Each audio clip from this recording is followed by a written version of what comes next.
só desejar as boas-vindas a todos os participantes e aos nossos oradores, agradecer muito por terem aceito este convite de uma mesa redonda que gostaríamos que fosse informativa e desafiante ao mesmo tempo, inteligência artificial, riscos e promessas. Temos 4 oradores que aceitaram amavelmente participar nesta mesa redonda e iríamos começar com o professor Luís Muniz Freira. O professor Luís Muniz Freira vai falar sobre inteligência artificial e democracia. Sou catedrático emérito da Universidade Nova de Lisboa, é docente apresentado do seu departamento de informática. As suas áreas principais focam-se na representação do conhecimento da raciocínio, na programação em lógica, nas ciências cognitivas e na teoria dos jogos revolucionários. É presidente fundador da Associação Portuguesa para a Inteligência Artificial. Foi eleito Fellow da Associação Europeia de Inteligência Artificial em 2001. Doutorado honoris causa pela Universidade de Dresden, em 2006. E foi eleito membro da Asia Pacific Artificial Intelligence Association, eleito membro da Academia Europeia em 2023. Recebeu já vários prémios, claro, e, portanto, faça favor. Muito obrigado pela apresentação. Obrigado a todos por virem a este evento.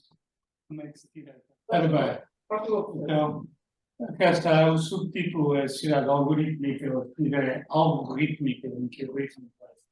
A minha exposição vai ser quase à capela, que eu vou ler as frases que ali estão, ao mesmo tempo que vocês vão ver, porque esta classe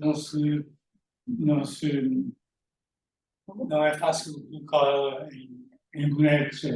Ou mais alto, por favor. Mais alto, ok. Portanto, a IA é um problema para a democracia por duas razões essenciais. O poder não escrutinado de quem a produz e a utiliza. Estamos a falar das grandes companhias de tech. A capacidade de caracterizar em detalhe audiências permite a manipulação cirúrgica de crenças e valores. Nós temos visto isso, por exemplo, nas eleições. O resultado do estudo e desenvolvimento da humanidade tem como resultado uma IA que é aproveitada com vista ao mero lucro monetário pela infraestrutura mundial financeira e a sua usual ganância.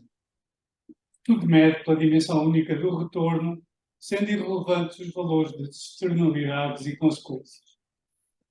Aliás, noutras disciplinas científicas, por exemplo, a engenharia civil ou a aviação, há standards que se têm que cumprir na inteligência artificial e na informática em geral. Qualquer um põe um programa cá fora, não precisa de nenhuma autorização prévia. Por máquinas entendo não só a robótica, como sobretudo a inteligência artificial, que eu designo por inteligência algorítmica. Quer dizer, não há nenhuma magia neste artificial, são algoritmos. São algoritmos inteligentes, feitos inteligentemente. Esta invadirá sucessivamente as nossas capacidades cognitivas de base, antes do monopólio do humano, crescendo ao longo dos níveis cognitivos mais altos do sistema nervoso, substituindo. Eu queria vincar este aspecto porque a inteligência artificial, pela primeira vez, vai-nos substituir parte do nosso sistema nervoso cognitivo. Nessa altura, substitui capacidades de previsão do nosso raciocínio estatístico, mas a cognição humana tem muitos outros níveis. E a inteligência artificial vai subir por esses níveis acima. Este nível que nós estamos agora a falar com os ChatGPTs é dos níveis mais baixos dentro da ciência de inteligência artificial. Portanto, esse é um problema, porque vai crescer para os níveis mais altos e, portanto, com maior capacidade de nos substituir. A IA por si não é um mal, pelo contrário, é suscetível de enormes benfeitos. Não é um mal.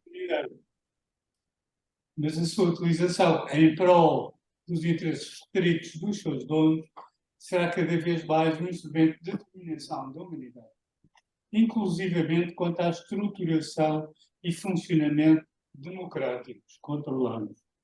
Daí que o título da minha palestra é IA e Democracia. Por outro lado, ao invés de se distribuir por todos o lucro das conquistas de conhecimento, que afinal são possíveis por causa de toda a humanidade, o lucro é distribuído apenas por os que fizeram as patentes. Poderia ser compensado, por exemplo, por um RBI, um rendimento básico incondicional. Mas ao invés também podia ampliar, a IA podia ampliar as formas de exercício da democracia através de sistemas informáticos mais flexíveis e promotores de uma participação inteligente. Quer dizer, usar a IA para melhorar a democracia. A funcionalidade dos atuais modelos fundacionais, vulgo GPTs, leva a uma estreiteza e afunilamento do sentido crítico. Pelo nosso hábito de acreditarmos na maior exatidão e poder da máquina. Estamos habituados a que a máquina faz bem cálculos. Há uma noção de que os nossos telemóveis funcionam bem e agora isso está a ser transferido, transbordando aos tais níveis cognitivos.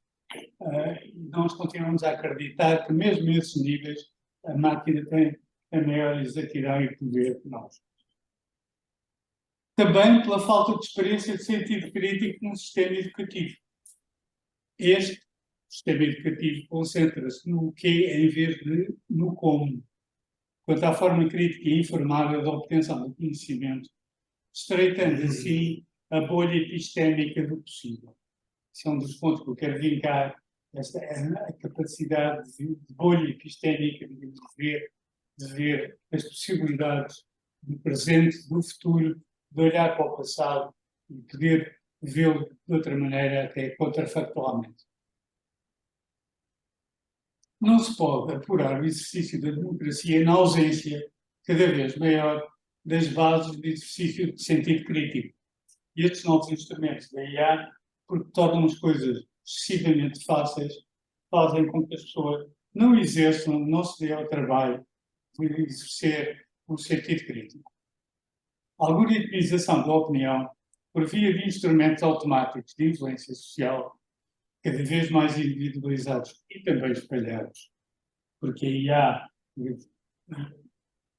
progride muito rapidamente, como sistema informático que espalha-se por todo o mundo muito rapidamente, em contraste com outras revoluções industriais que não tinham estas duas propriedades.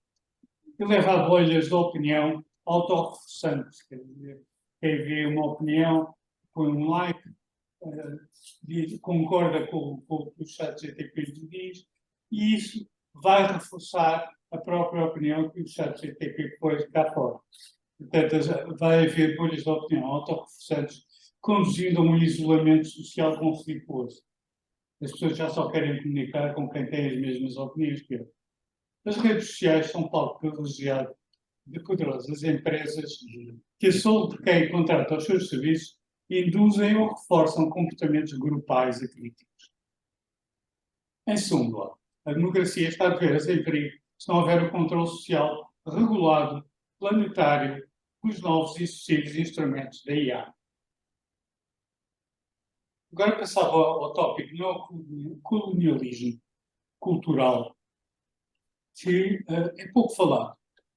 Os principais países e as próprias universidades pouco têm feito para expeditamente regular, refletir e medir os impactos globais das tecnologias de ponta nas suas múltiplas dimensões, em particular as das tecnologias da IA e o neocolonialismo cultural resultante das disparidades em crescendo do domínio e usufruto dessas tecnologias. Quer dizer, nem todas as línguas foram igualmente documentadas, por exemplo, digitalizadas, para serem aproveitadas como ChatGPT.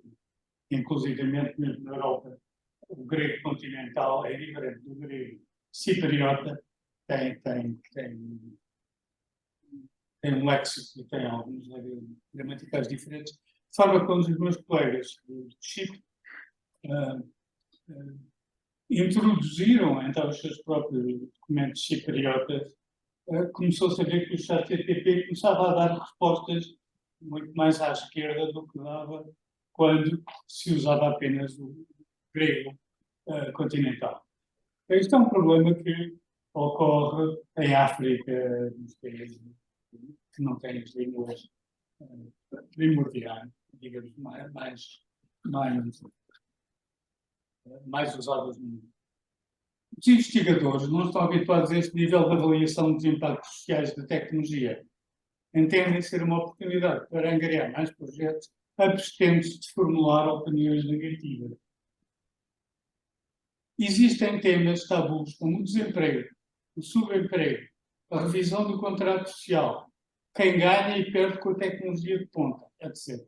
E o papel da universidade e da investigação como córtex superior.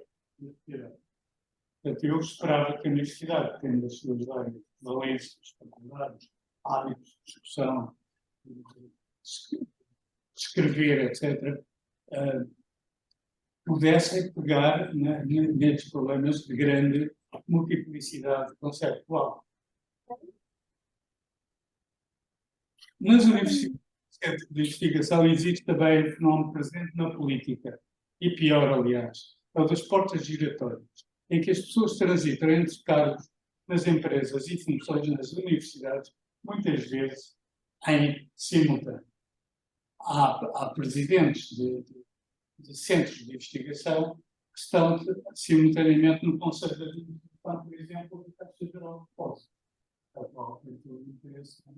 Este sistema de inteligência artificial que diz quem tem direito a crédito. É pior do que pode haver, há esta simultaneidade. Enfim, estamos perante uma colisão entre os interesses económicos e o papel da liberdade de expressão que as universidades deveriam ter.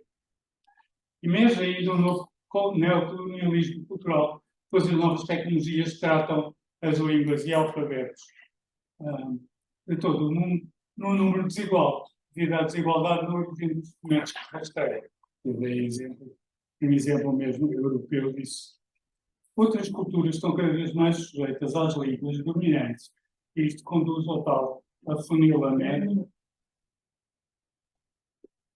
Perigos e precauções. Um chat GPT tem capacidades para substituir competências como fizeram as máquinas de calcular, num vasto espectro de funções de avançamento e é a língua natural. Esta tecnologia tem capacidade para criarmos dependência em áreas muito mais significativas do que o cálculo. Usadas sem critério e massificadas, comprometem a nossa disposição para construir conhecimento, desenvolver pensamento crítico, detectar contradições e procurar fontes. Mas apenas aparentemente nos substituem, já que os chatbots não têm capacidade crítica de opinião nem sobre a credibilidade das fontes. Realçamos que parte substancial das nossas aspirações sobre o conhecimento se relacionam com a necessidade de antecipar e moldar o futuro segundo objetivos que vão evoluindo. O futuro não é uma simples previsão estatística do passado. Não tem de ser estatisticamente igual ao passado. Uma máquina que apenas agrega dados e encontra padrões deles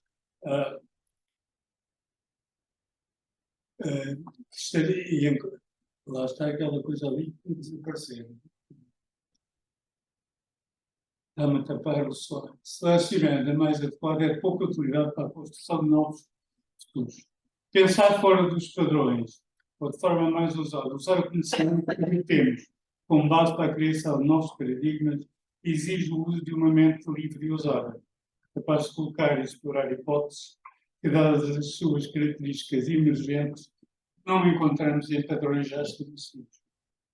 O recurso à informação estatística para a formulação das suas próprias opiniões nos redes sociais, suas próprias das pessoas, vai converter esses espaços entre diálogos de GPTs pessoalizados, já ocorrem neste momento. Avatares que nos vão substituir. Quer dizer, não, vamos ter o nosso avatar na rede social a conversar com o avatar das outras pessoas. Estes ingredientes perfeitos para o crescente afunilamento conceptual de vocabulários e opiniões, um bocado como no Orwell de 1984. O cruzamento de fontes é o caminho para restaurar o pensamento crítico. Caso contrário, teremos mentes cada vez mais previsíveis e formatadas nas respostas que darão. O impacto no mercado de trabalho. As profissões humanas, na sua maioria rotineiras, exigem pouca capacidade ligada à componente criativa e crítica da mente. Portanto, as máquinas rotineiras têm condições de substituir muitos humanos sem que exista uma reflexão suficientemente articulada sobre tal e estudos de impacto local e nacional. Impacto em Portugal, diferente do impacto nos países europeus. Não podemos estar simplesmente à espera de saber isso. Do ponto de vista coletivo e individual, devemos ter a noção de que as tecnologias da IA são uma oportunidade, se devidamente enquadradas. São tanto uma oportunidade como um risco, se aplicarmos das nossas faculdades, substituindo-nos pelos aparatosos, mas ao mesmo tempo limitados poderes desta tecnologia. As mentes digitais são uma miragem e os seus simulacros não agem por conta própria, mas ao serviço de mentes reais, cujo interesse passa por funcionalizar os seus semelhantes, desvalorizar o trabalho e cada vez mais concentrar a riqueza produzida por máquinas. A IA está já a gerar impactos sociais graves aos níveis cognitivos inferiores, mas rapidamente evoluirá para novos patamares cognitivos. Por agora, a IA é um sistema que mede as coisas em termos, aquilo que se fala na IA, no dia a dia, mede as coisas em termos estatísticos e assume que o futuro será igual ao que está fixado no passado. Este é o nível de reconhecimento de padrões considerado o mais baixo da IA. Esta simplificação tem um lado perigoso e perverso, porque o ser humano, ao tornar-se muito dependente dela, treme cada vez menos o seu pensamento crítico e a sua capacidade de avaliar a credibilidade e consistência da informação fica diminuída. No nível superior, temos a elaboração de hipóteses, que são o nível em que as máquinas ainda não chegaram, a elaboração de hipóteses e consequentes cenários possíveis, bem como um patamar contrafactual. Sim. A característica deste, o contrafactual, é o ser humano perguntar-se o que aconteceria se eu no passado tivesse feito de outra maneira. Para falar do futuro, é preciso pensar se o passado tivesse sido diferente ou se poderia ter sido diferente. Esse tipo de raciocínio contrafactual é, digamos, o nível cognitivo mais alto na teoria da inteligência artificial. Fake news e descapacitação epistémica. As notícias falsas e desinformação não são apenas um problema ao nível de conhecimento factual que os cidadãos precisam. São especialmente prejudiciais ao nível processual, uma vez que destroem a confiança no ambiente socioepistémico, geral e pessoal. A formação de crenças e o seu controle são ameaçadas pela manipulação direta, pretendida, de crenças por meio de IA. Por exemplo, o microdirecionamento guiado por IA. Falemos, por exemplo, em relações. E por fenómenos, quiçá não pretendidos, como as bolhas epistémicas. E pela sobreposição do conhecimento estatístico em detrimento do científico baseado em causa. O conhecimento estatístico não é baseado em causa. Tais fenómenos são um risco para a agência epistémica e a política democrática. Para manter ou criar democracia, é obrigatória a regulamentação do uso e do desenvolvimento da tecnologia, acrescido da reforma da educação, tendo em conta estes fenómenos. Numa democracia, a perda de agência epistémica relativa por parte da maioria dos cidadãos é prejudicial e abre a porta à tecnocracia e ao totalitarismo. Se os humanos não conseguem mais saber o que é falso ou não, precisarão de novas máquinas para isso, que saibam melhor que nós o que é falso e o que não é falso. Ou, pelo menos, precisamos daqueles humanos, especialistas e políticos tecnocratas, que fabricam e usam a IA para tal. Quer dizer, ficamos cada vez mais dependentes de tecnocratas. Mas isto significa que subcontratamos tanto a agência epistémica como o controle político destas máquinas. Aos seus utilizadores especializados e àqueles que controlam as máquinas e seus especialistas em controlar máquinas. Isto enfatiza a tecnocracia e potencialmente também o totalitarismo. Educação preventiva e regulação global. Os programas educativos devem incluir lições sobre estatísticas e suas limitações e encorajar os cidadãos a cultivar a capacidade de raciocínio, experimentar dúvidas epistémicas, pensar criticamente e compreender pontos de vista diversos. Não é crível que a autorregulação, e tal autorregulação feita pelas próprias grandes empresas, tenha sucesso quando as empresas lucram com os efeitos discutidos. É necessária regulamentação e uma nova distribuição de poder.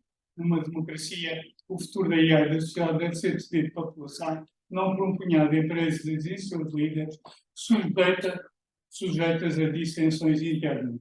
E ainda agora vimos desta crise da OpenAI, que as coisas tanto podiam ir para um lado como para o outro. Sei que nós temos uma palavra a dizer. O desenvolvimento da IA sem influência política e epistémica tem alcance global. Precisamos não apenas de quadros nacionais, mas de governação global. A falta de instituições políticas global é um obstáculo. Em contraste com as poderosas grandes corporações que decidem o nosso futuro tecnológico, as instituições atuais não são supranacionais o suficiente. Cheguei ao fim, né? Absoluta. Absoluto. Portanto, muito rapidamente, isto põe problemas em relação à ética da máquina e os algoritmos morais nos processos de decisão.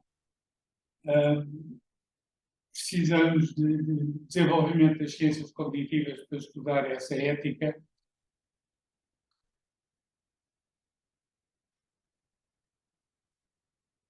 E, finalmente, só uma palavra sobre a administração pública. Ou seja, a administração pública usa a IA, tem grandes capacidades de grandes dados e de aplicações e pode ajudar a desenvolver o uso responsável da IA, especialmente enquadrando esses aspectos nas tecnologias das administrações públicas. Isto é, quando a administração pública lança um contrato, quer fazer um contrato, pode, nas especificações do contrato, impor as condições éticas, mesmo que elas ainda não tenham sido definidas por nenhuma instância global mundial. É possível já amanhã começar a fazer essa imposição. E pronto, é importante que a administração pública usar esse poder regulador da administração pública. De forma a que as soluções tecnológicas contribuam para uma melhoria do índice de desenvolvimento humano, permitindo vidas mais longas, mais saudáveis, menos trabalhosas e mais criativas. Do meu ponto de vista, as máquinas são escravos. E como escravos que são, nós devíamos trabalhar mais escravos. E pronto, finalmente agradeço aos meus coautores com as referências principais. Obrigado pela vossa atenção.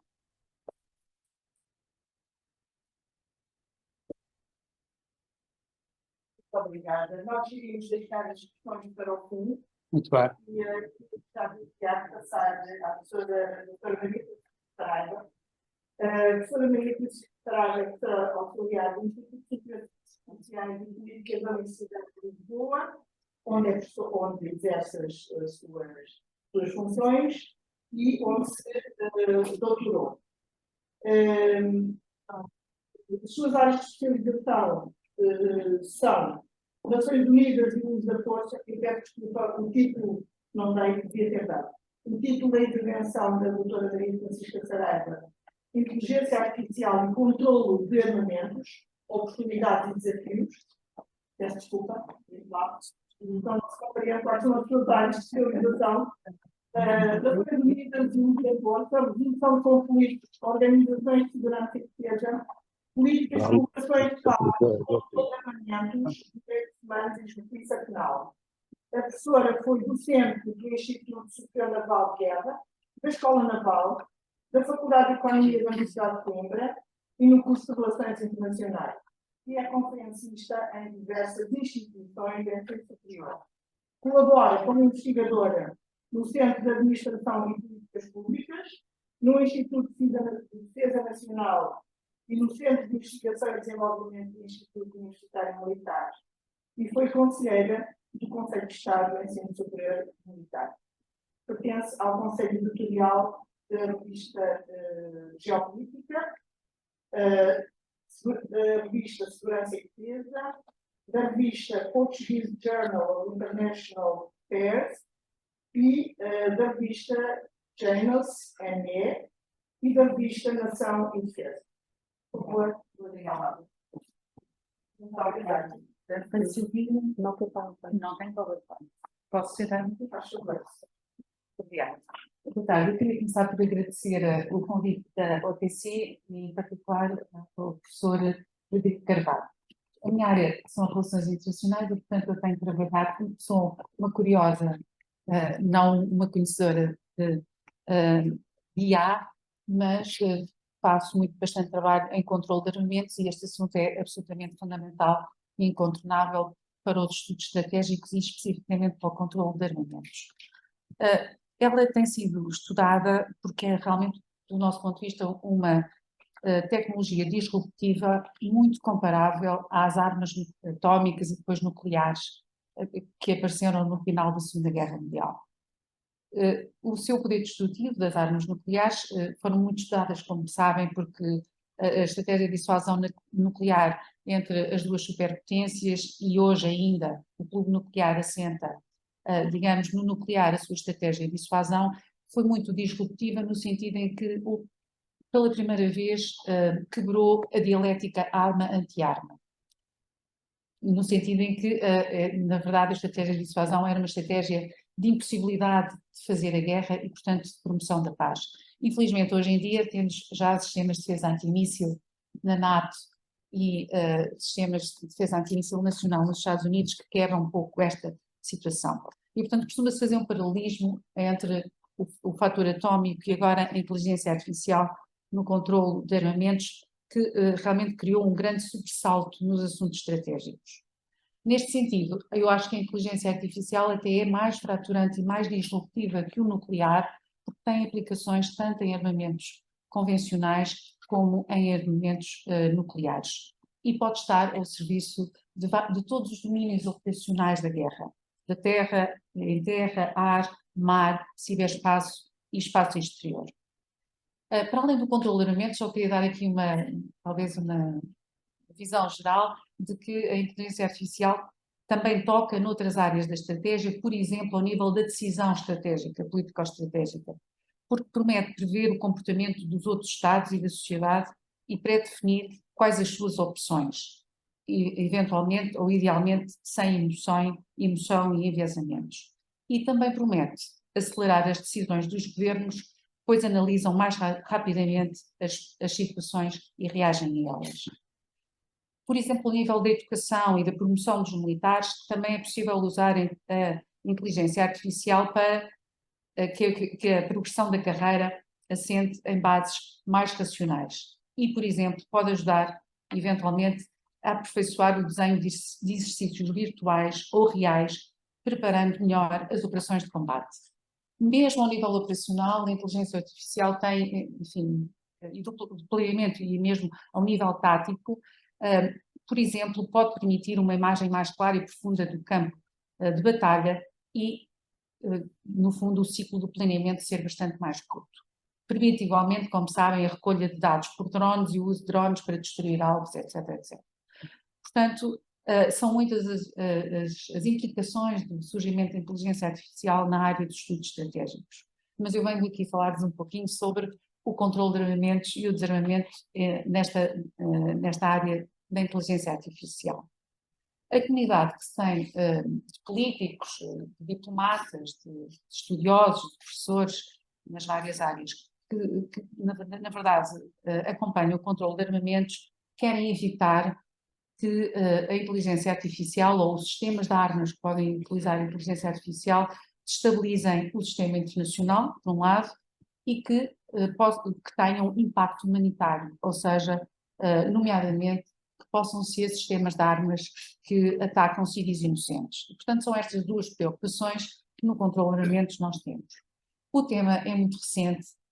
As Nações Unidas, na sua primeira comissão da Assembleia Geral, que reúne todos os Estados em torno da agenda do controle de armamentos e da segurança internacional, começou a tratar este assunto, a discutir este assunto há 10 anos atrás. Mas o tema é um tema muito particular. O sistema de armas letais autónomas, vulgarmente conhecidos como robôs assassinos. Só mesmo há 10 anos é que este assunto começou a ser discutido ao nível político na Assembleia Geral das Nações Unidas. Este assunto, como sabem, tem imensas implicações políticas, jurídicas, estratégicas, filosóficas, eu vou-me referir a algumas delas, e é um pouco a extensão de um problema que já temos, que são os drones, os UAVs, não é? Com a incorporação penso que não há ainda totalmente autónomos, mas são grandemente autónomos e que estão a ser usados com uma enorme intensidade agora na Ucrânia e em Gaza. De modo que o que tem sido discutido é a pergunta seguinte: o que é que são, afinal, sistemas totalmente autónomos? Primeiro temos de definir. Não há, neste momento, qualquer acordo nos Estados que estão a fazer estas discussões, mas há uma definição que tem vindo a ganhar alguns adeptos e que define sistemas totalmente autónomos. Aqueles sistemas, uma vez ativados, podem selecionar e atacar um alvo sem intervenção de um operador humano, ou seja, sem um controle humano significativo. Claro que a expressão controle humano significativo também é alvo de disputa, enfim, política e técnica. Por que é que alguns Estados estão a desenvolver esta tecnologia? Porque, em princípio, lhes dará vantagem militar significativa, superioridade militar, e isto tem a ver com um jogo entre as grandes potências militares, pois esta tecnologia não está a ser desenvolvida por potências menores. Em princípio, aumentará enormemente o poder de fogo e precisão. Estes robôs não sofrem fadiga e nem têm emoção.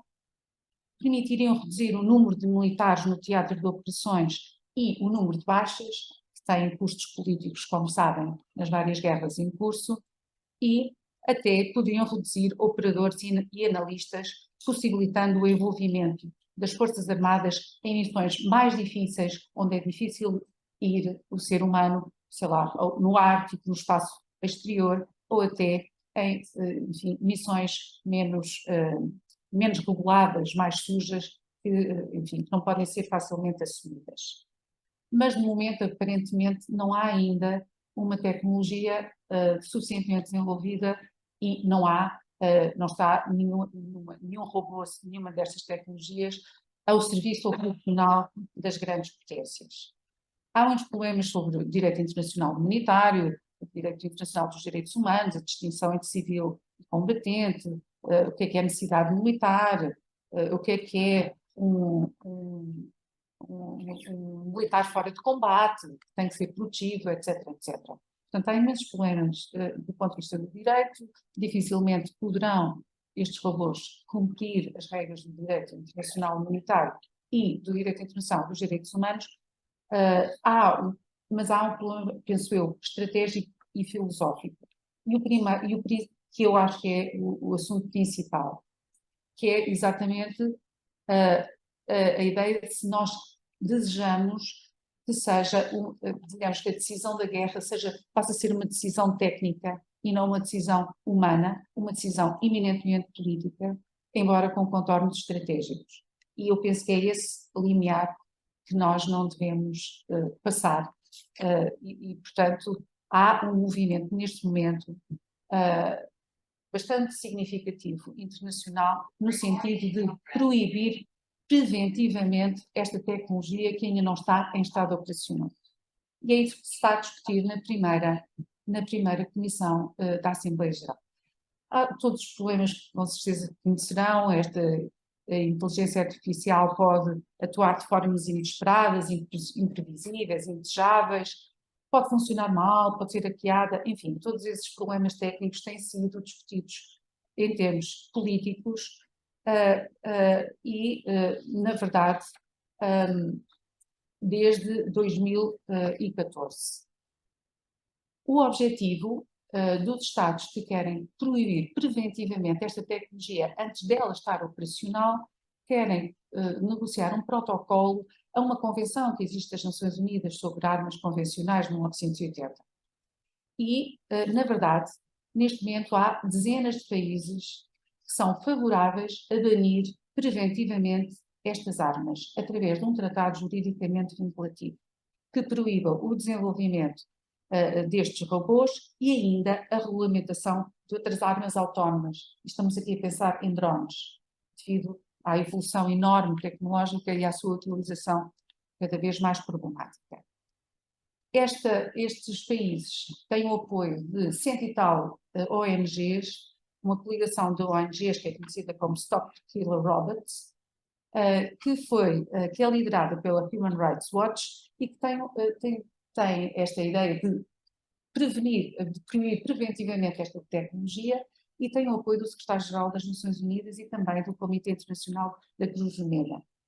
Mas há países que se opõem ao tratado e, naturalmente, quais são os países que se opõem a esta situação? Os que têm supremacia tecnológica nesta matéria e que estão a desenvolver esta tecnologia. Em especial, os Estados Unidos e a China e, em menor grau, a Rússia. Nesse sentido, há uma coligação de 5 países, que são os Estados Unidos, a Rússia, a Coreia do Sul, a Austrália, Israel e a China, 6, que não estão contra iniciarmos uma negociação de um tratado para proibir esta tecnologia. E como nas Nações Unidas, nas organizações internacionais, se decide por unanimidade, 5 ou 6 países podem inviabilizar o início destas negociações. A China, obviamente, tem aqui uma posição ambivalente, diz que é contra o emprego desta tecnologia, mas não é contra o seu desenvolvimento e a sua produção. Mas isso é a visão, é a maneira chinesa, no fundo, de dizer mais ou menos a mesma coisa que os Estados Unidos dizem. Aliás, os Estados Unidos já apresentaram agora em setembro, no início da Assembleia Geral, uns princípios orientadores de utilização de armas autónomas, cumprindo o direito internacional humanitário. Sendo que uma das maiores reservas que se faz é a impossibilidade, que é impossível este tipo de tecnologia alguma vez poder cumprir os critérios do direito internacional humanitário. No meio desta situação, temos a posição da União Europeia, não sei se vocês têm acompanhado. A Comissão Europeia tem-se pronunciado sobre a inteligência artificial, mas tem tido algum receio de falar da dimensão militar, por ser mais sensível. Não há uma posição comum nas Nações Unidas da União Europeia, porque há países que pensam de maneira diferente, por exemplo, o Reino Unido alinha com os Estados Unidos, mas o próprio Parlamento Europeu inicialmente defendia a proibição preventiva dos robôs assassinos, mas agora já mudou um pouco de posição e diz que em situações extremas talvez pudesse viabilizar o seu emprego. Portanto, mudou a sua posição.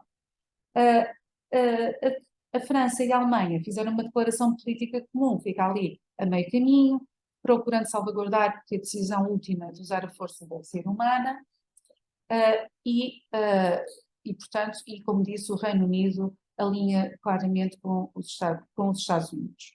Portanto, neste momento temos um grande consenso internacional. Até há pouco tempo o Secretário-Geral das Nações Unidas e o Comitê Internacional da Cruz Vermelha apelaram à elaboração deste tratado que proibisse este sistema de armas, e o Secretário-Geral até pediu que 2026 fosse o ano de início da negociação deste tratado, ou seja, forçando um pouco esta agenda. Portanto, isto é o que se passa em termos de controle de armamentos de inteligência artificial nas Nações Unidas, portanto, na Assembleia Geral.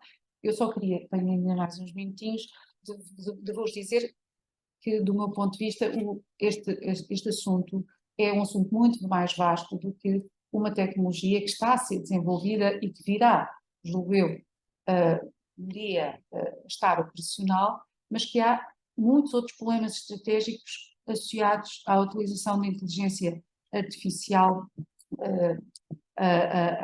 em relação apenas ao sistema de armas letais autónomas.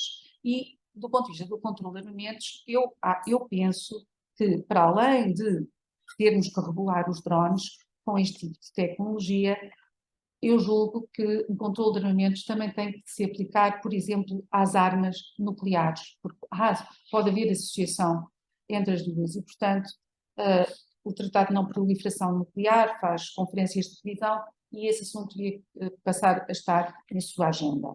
Mesmo o espaço exterior e a inteligência artificial. A primeira comissão também trata do uso responsável por parte dos Estados do espaço exterior do ponto de vista político-estratégico, ou seja, ciberguerras, eventualmente ciberterrorismo e outras dimensões. Desculpem, do ciberespaço, eu disse espaço exterior, peço desculpa. No espaço exterior, neste momento só é proibido colocar armas de destruição massiva e, portanto, também seria interessante colocar a questão de armamento, sistema de armas com inteligência artificial nesta proibição. E, há bocadinho estava, confundi, peço desculpa, em relação ao ciberespaço, portanto, aqui sim é que os Estados estão a tentar estabelecer normas de uso responsável no ciberespaço que cumpram direito internacional humanitário e direito internacional dos direitos humanos, e eu julgo que aqui também haveria lugar a colocarmos este tipo de tecnologias. Portanto, resumindo e concluindo, estamos apenas concentrados numa tecnologia que é muito interessante para as potências que a estão a desenvolver, mas há muitas outras dimensões no controle de armamentos onde a inteligência artificial está a ser introduzida e que levanta muitos riscos e incertezas e, portanto, eu julgo que deveria haver uma visão muito mais ampla em relação à inteligência artificial, que acaba por fazer esta distinção entre nucleares e convencionais, que são divisões clássicas de armamento pouco interessantes e que pode ser utilizado em todos os domínios operacionais onde se faz a guerra, no ar, em terra, no mar, no ciberespaço e no espaço exterior. E era isto que eu tinha para vos dizer, Vitória.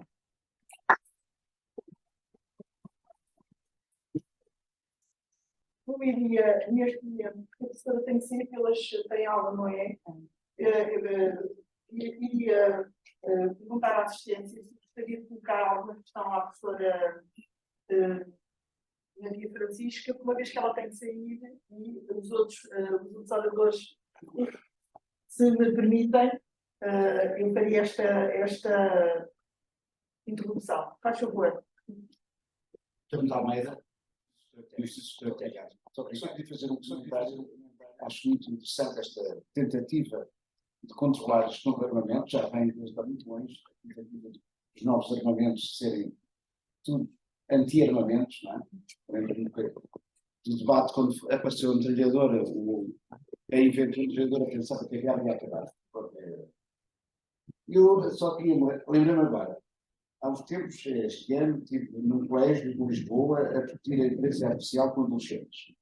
E veio este problema exatamente dos armamentos com os robôs com inteligência artificial. E o que é que me diz? O que é que me disse um jovem que se levantou e disse: não, meu caro professor, está enganado.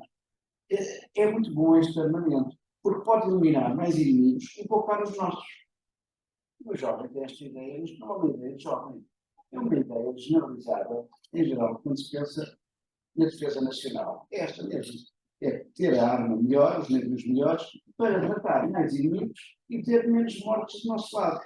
Portanto, se nós não combatermos a guerra, o extermínio, este desafio de extermínio, nós temos, desde criança, nós habituámos a que os heróis são os guerreiros. Quando eu aprendi a história no liceu, eram os guerreiros. Os guerreiros é que eram os heróis. E isto está dentro de nós.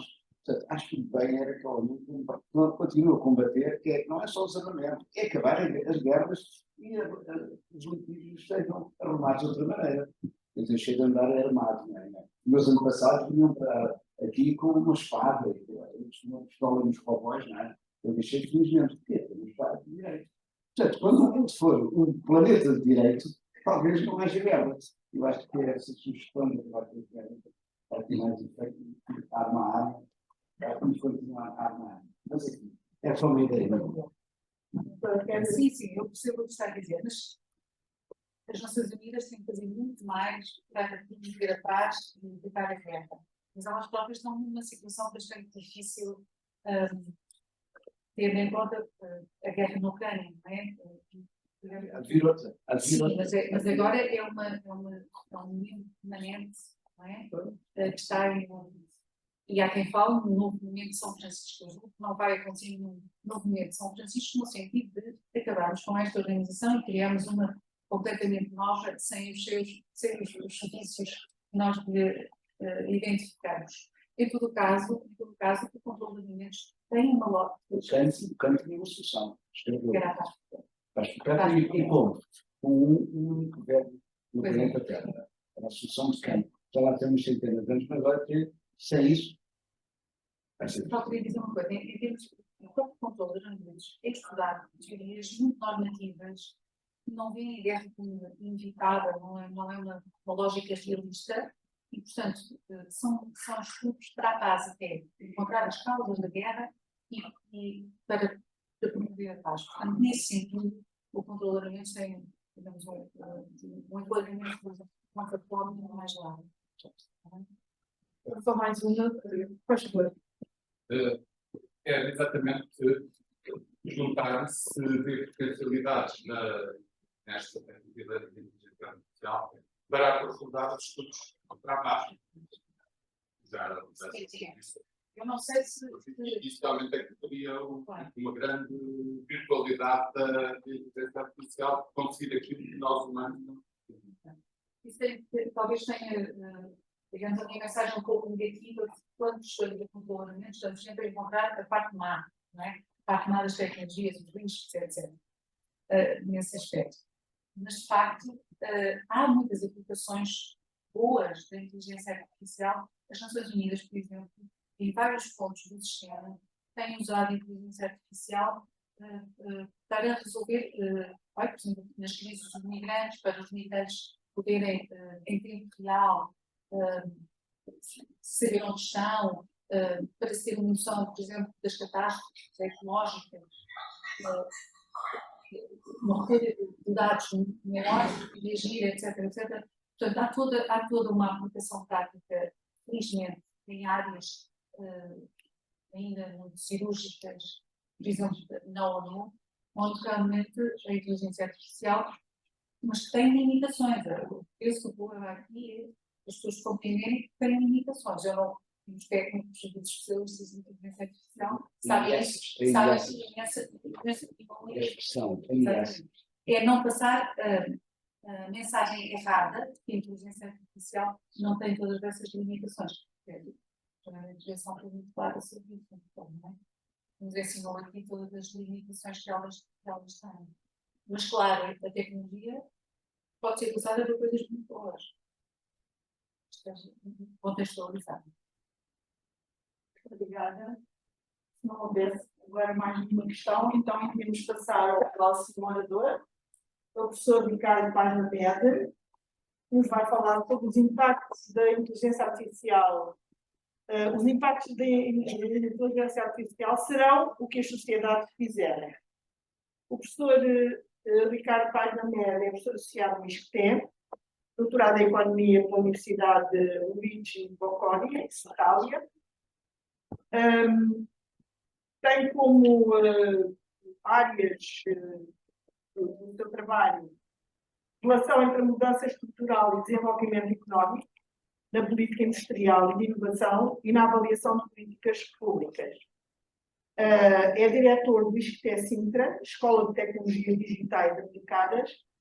Foi presidente da direção do Instituto para as Políticas Públicas e Sociais entre 2018 e 2023 e entre 2007 e 2008 foi diretor dos serviços de análise económica e previsão do Gabinete de Estratégia e Estudos do Ministério da Economia e da Inovação. Entre 2008 e 2014, coordenador do Núcleo de Estudos e Avaliação do Observatório do QRN. Muito obrigada. Faz favor, professor. Obrigado, eu. Boa tarde a todos. Obrigado pelo convite para estar aqui presente. Como percebem, por esta curta biografia, eu não sou engenheiro informático, não sou especialista em inteligência artificial. A minha ligação a estas áreas está, em primeiro lugar, relacionada com a minha formação em Economia de Inovação. Foi a área em que eu tirei o mestrado e também que determinou boa parte do meu trabalho de doutoramento.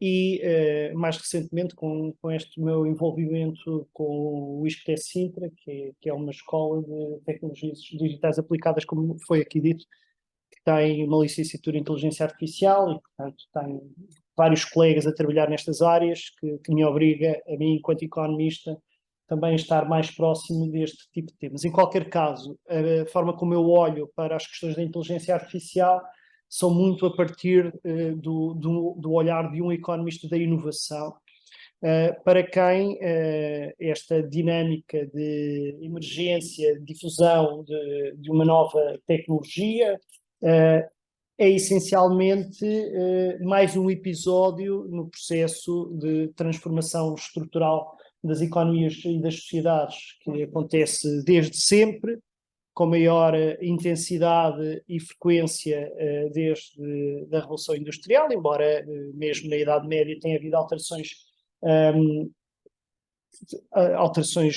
tecnológicas relevantes. No limite, se quisermos, temos várias alterações tecnológicas relevantes ao longo da história, desde a descoberta do fogo até ao desenvolvimento da agricultura, passando por tudo que foram as transformações de melhoria da agricultura, quando digo a emergência da agricultura no Neolítico, ou as transformações que houve da agricultura na Idade Média, que também elas implicaram alterações do ponto de vista da produtividade e alterações nas estruturas das economias.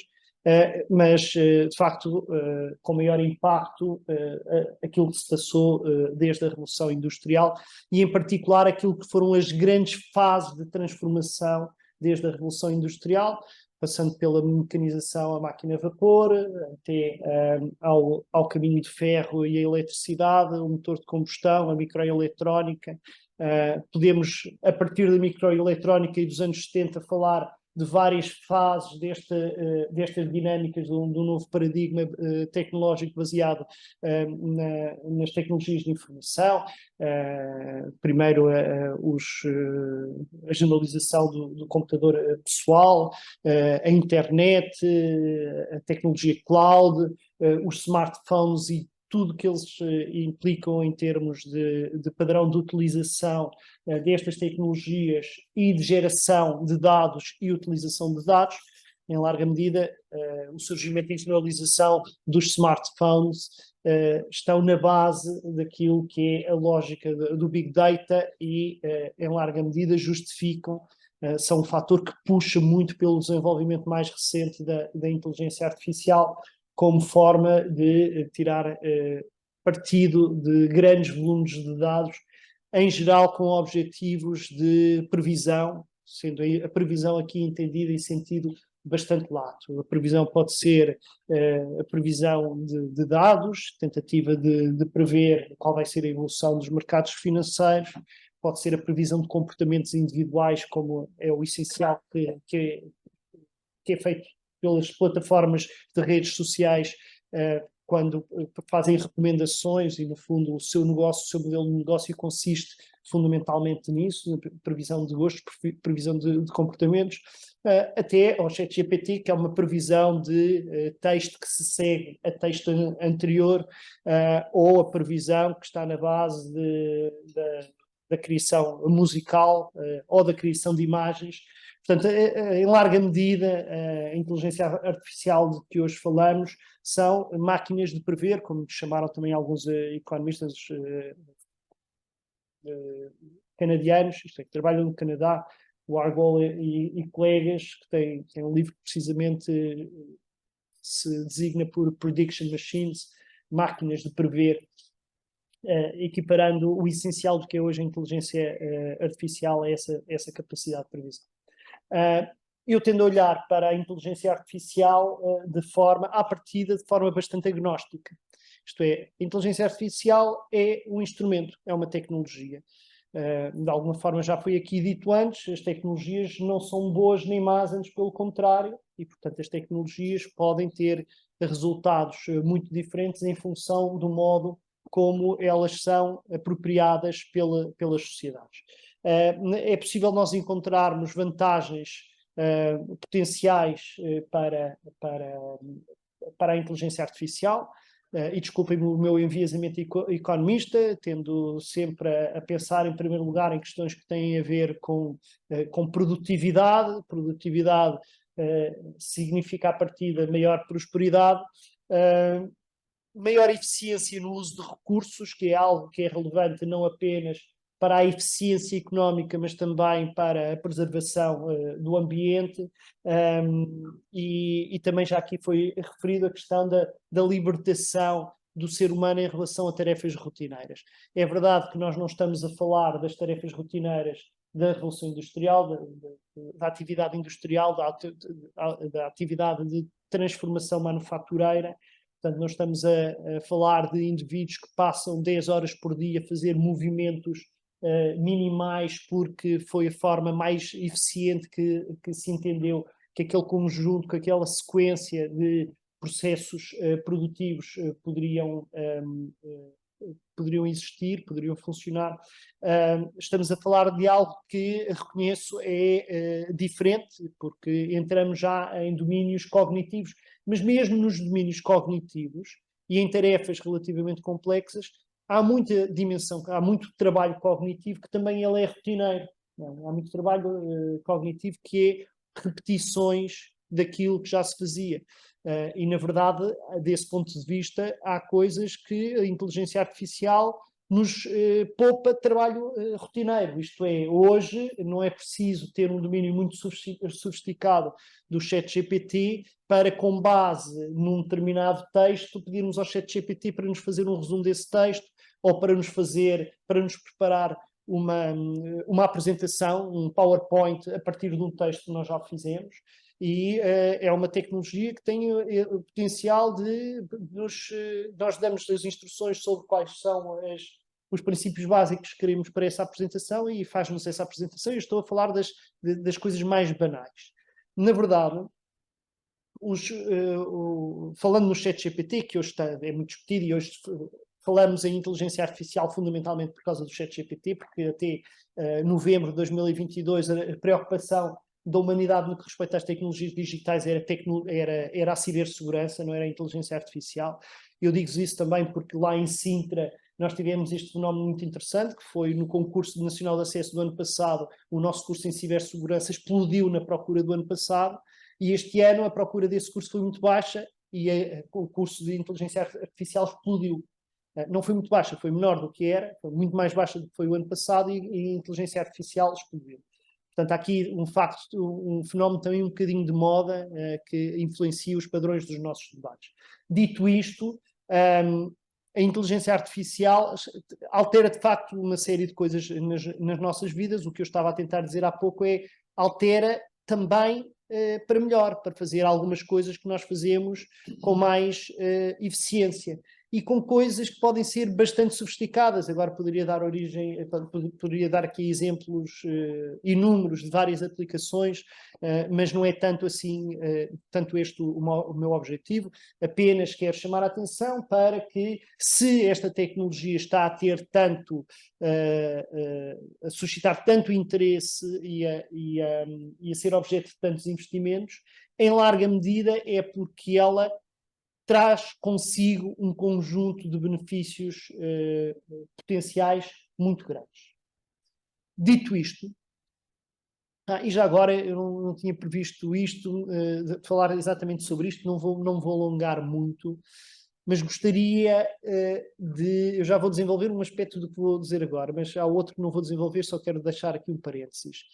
A ideia de que a utilização de inteligência artificial é necessariamente um fator de desqualificação da atividade humana deve ser pensada com cuidado, porque A experiência que nós estamos a ter no ISCTE Sintra também é muito interessante desse ponto de vista. Nós, quando o ChatGPT saiu em novembro de 2022, nós no início de dezembro de 2022 estávamos a detectar trabalhos feitos por alunos, que claramente eram feitos com ChatGPT, nomeadamente os trabalhos na cadeira de programação, que não foram necessárias 2 semanas. Está aqui a minha colega Joana Costa, que é coordenadora da cadeira de programação, que os colegas da programação, ao fim de 2 semanas, estavam a detectar trabalhos feitos com o ChatGPT.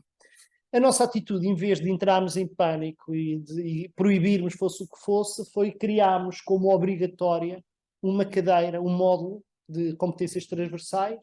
Um dos módulos que os alunos do ISCTE Sintra têm de fazer, todos têm de fazer, é trabalho académico com inteligência artificial. E, portanto, nós ensinamos os nossos alunos a fazer trabalho académico com inteligência artificial, com uma consciência que é os pressupostos do sentido crítico, da indagação, da confirmação e validação das fontes, a capacidade de criação, de reflexão, de autonomia no trabalho, estão lá todas. Não é? E uma das coisas que se constata, e que nós estamos a ter dificuldade de acompanhar aquilo que os alunos fazem, é que é preciso ser muito sofisticado para fazer boas prompts. Nós podemos ter uma relação relativamente desqualificada com o ChatGPT, que é fazermos perguntas ao ChatGPT como fazemos ao Google. Mas nós podemos colocar problemas ao ChatGPT que são formas extremamente sofisticadas de colocar problemas. E quando eu digo ser sofisticadas, é pôr o ChatGPT a fazer a demonstração do teorema de Fermat e a explicar como fez a demonstração do teorema de Fermat a diferentes audiências. Mas para nós sermos capazes de pôr o ChatGPT a fazer isso, nós precisamos de saber do que é que estamos a falar e sermos capazes de lhes dar instruções que só quem tem o conhecimento de base é que consegue ter. E, portanto, nós não podemos partir do princípio que a forma como o ChatGPT vai ser utilizado, a inteligência artificial em geral vai ser utilizada, será necessariamente uma forma desqualificada. Agora, isto cria outros problemas. O que eu vos estou a dizer é que o ChatGPT pode ser utilizado de forma extremamente sofisticada e exigir pessoas ainda mais sofisticadas do que tínhamos anteriormente para ter uma boa utilização desta inteligência artificial. Mas isto cria problemas. E um dos problemas que cria é o problema da desigualdade. Isto é, se a inteligência artificial tem um conjunto de vantagens potenciais, também tem um conjunto de riscos e de problemas potenciais. E eu sublinho os potenciais porque já quero voltar à questão da potencialidade e ao título da minha intervenção. A desigualdade é um problema fundamental, porque há vários elementos de desigualdade potencial. Há esta desigualdade que é precisamente porque uma boa e eficaz e sofisticada utilização da inteligência artificial exige indivíduos muito mais sofisticados numa série de competências, vai significar que esses indivíduos vão ter um poder ainda maior do que já têm nas sociedades atuais para, no fundo, se tornarem mais indispensáveis para, usando a linguagem de gestores, criarem mais valor e, com isso, absorverem uma maior parte daquilo que é o rendimento social.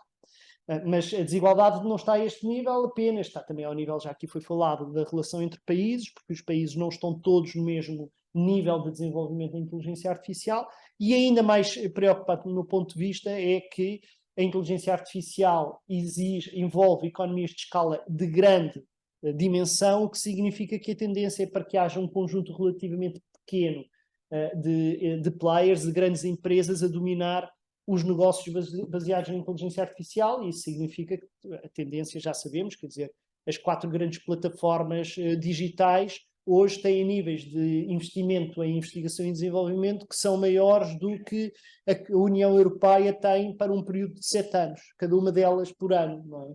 Portanto, isto é assustador do ponto de vista da desigualdade que cria e da ameaça que isso constitui, de facto, à democracia tal como a conhecemos. Tal como constitui uma ameaça para a democracia, aquilo que o professor Muniz Pereira já aqui nos trouxe, que é os problemas, os riscos da desinformação, da vigilância. A vigilância é um problema seríssimo e a vigilância é também a vigilância, por exemplo, das pessoas nos locais de trabalho, que estranhamente tem sido das maiores aplicações empresariais que têm sido feitas de inteligência artificial é a capacidade de perceber, de antecipar aquilo que os indivíduos que estão no local de trabalho estão a fazer para os controlar mais diretamente e, portanto, reduzir o nível de autonomia dos indivíduos no local de trabalho.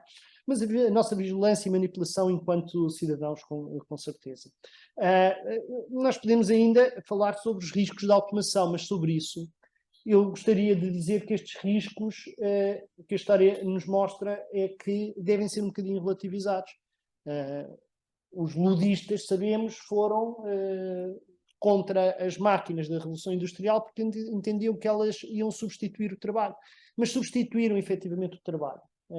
Substituíram o trabalho que começaram a fazer e por muito, não é? Uma máquina, um tear mecânico substitui o trabalho de 400 pessoas. O que aconteceu é que, por um conjunto de circunstâncias, criaram-se outro tipo de atividades, houve distribuição de riqueza e, portanto, as sociedades acabaram por conseguir que houvesse prosperidade. Onde eu queria terminar, uma vez que suponho que o meu tempo está quase a terminar também, é regressar ao título da minha intervenção. Os exemplos da Revolução Industrial, mas antes disso ainda, os próprios exemplos da Revolução Neolítica, ou o exemplo daquilo que foi a Revolução Agrícola na Idade Média, ou aquilo que foi, por exemplo, o descaroçador de algodão no sul dos Estados Unidos, tudo tecnologias que aumentaram brutalmente a produtividade e durante muitas décadas, alguns deles durante séculos, não deram origem a nenhuma prosperidade partilhada. Isso na Revolução Industrial é muito óbvio. Durante os primeiros 100 anos, após a Revolução Industrial, até praticamente ao quarto quartel do século XIX, o que houve foi um aumento do empobrecimento, uma degradação das condições de vida das classes trabalhadoras e um aumento brutal da concentração da riqueza. E, portanto, há uma revolução brutal na produtividade, um aumento brutal da prosperidade criada, mas uma degradação das condições de vida da maior parte da população. Isso terminou não porque houve alguma espécie de contra-revolução tecnológica ou uma nova revolução tecnológica. Isso alterou-se porque houve uma alteração das condições políticas e sociais.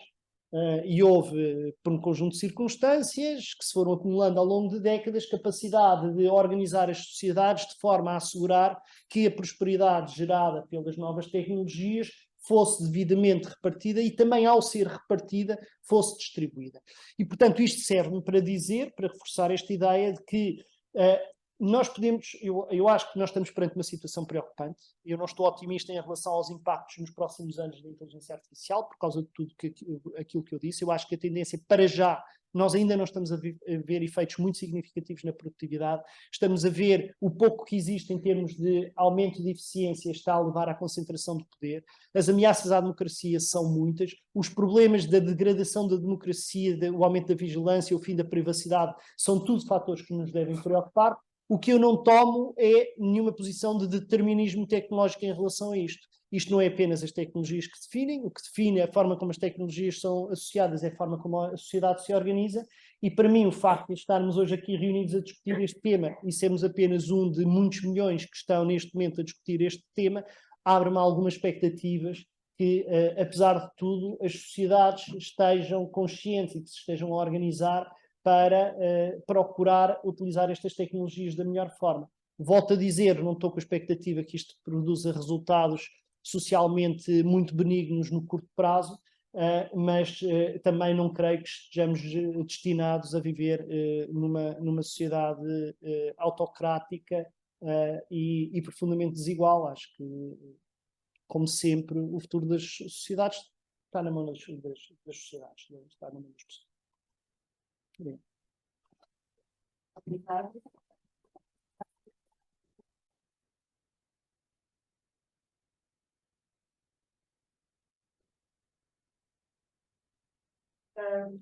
Então, vamos para a última oradora desta tarde, a professora Irene Pimenta Rodrigues, que nos vai falar de um assunto também muito interessante, a língua natural e a inteligência artificial. Isso.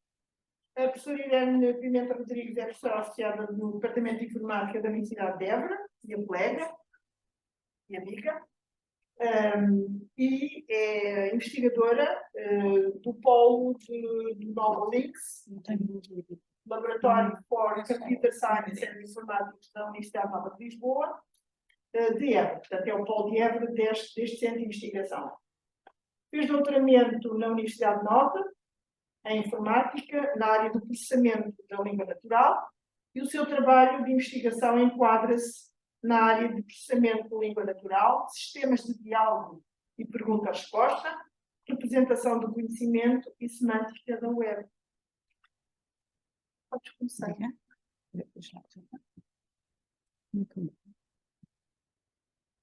Bom, boa tarde. Queria começar por agradecer o convite para estar presente nesta mesa redonda. Eu sou engenheira informática e por isso vou falar da minha perspectiva da inteligência artificial como informática e alguém que já está, ou seja, eu fiz o meu doutoramento em 95 e... Posso avançar? Aonde? Já passou. Pronto. E eu vou começar por enquadrar minimamente aquilo que é a investigação ou o desenvolvimento de tecnologias de volta do processamento de língua natural. Os grandes objetivos, e são desde o início, é ter a capacidade de compreender a língua natural, ser capaz de reconhecer fala e ser capaz de gerar fala em língua natural. Isto são quimeras que, a meu ver, e não sou a única, há vários autores que acham que ainda não foram atingidas, apesar do boom do ChatGPT, aparentar que sim, que já temos ali um sistema que é capaz de compreender o que dizemos e é capaz de responder, e também já há aquelas assistentes virtuais que também nós damos as instruções em português ou uma língua natural e parece que entendem. Inicialmente, as aplicações de língua natural que começaram a ser desenvolvidas eram sistemas de diálogo, que são os precursores dos atuais chatbots, e também das assistentes virtuais, mas normalmente eram sempre em domínios fechados, que era, por exemplo, sobre geografia ou sobre... Como é que eu uso?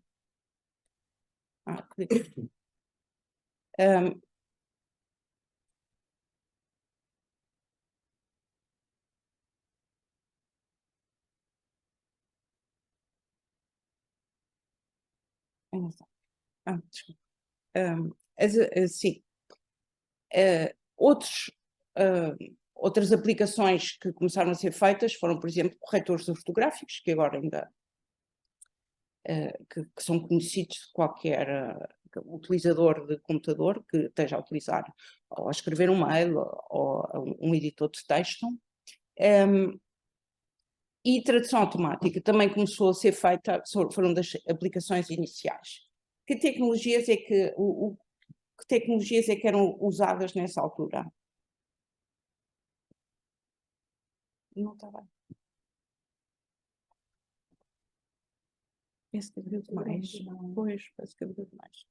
Bom, as técnicas que eram usadas inicialmente no processamento de língua natural era o processamento simbólico nos anos 50 e nos anos 90.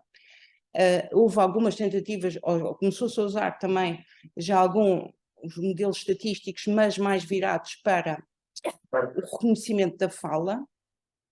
E nessa altura, quando se tentava fazer aplicações de língua natural, tínhamos que usar recursos. Nessa altura eram recursos linguísticos que correspondiam a dicionários, enfim, no sentido em que têm uma entrada que é o lema da palavra, depois tem a classe da palavra que diz se é um substantivo, um verbo, um adjetivo, o que for, e depois era necessário escrever regras morfológicas, por exemplo, para poder flexionar, dado um substantivo, ver como é que era o substantivo no feminino, ou seja, flexionar no género, flexionar em número, os substantivos, e flexionar os verbos no tempo e no modo, que são aspectos de língua, de uma língua.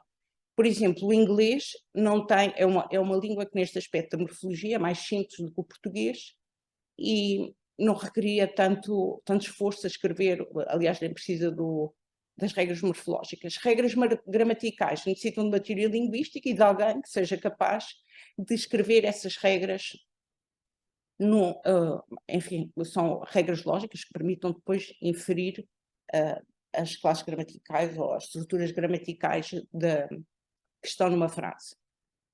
Isto era o processamento simbólico que foi feito entre os anos 50 e anos 90. Nos anos 90 começaram a aparecer os modelos estatísticos.